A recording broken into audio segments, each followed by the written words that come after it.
প্রশ্ন, রবি ঠাকুরের সুন্দর একটি কবিতা। মা গো, আমায় ছুটি দিতে বল, সকাল থেকে পড়ছি যে মেলা।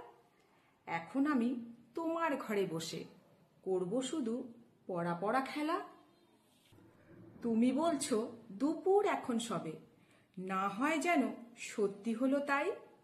একদিনও কি দুপুর বেলা হলে, বিকেল হলে মনে করতে নাই?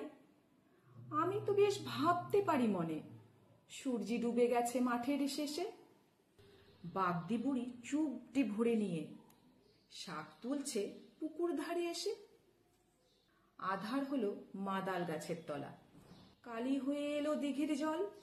হাটে থেকে সবাই এলো ফিরে, মাঠে থেকে এলো চাষির দল।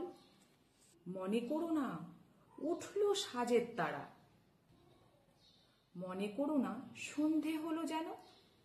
রাতের বেলা দুপুর হয় যদি, দুপুর বেলা রাত হবে না কেন? নমস্কার।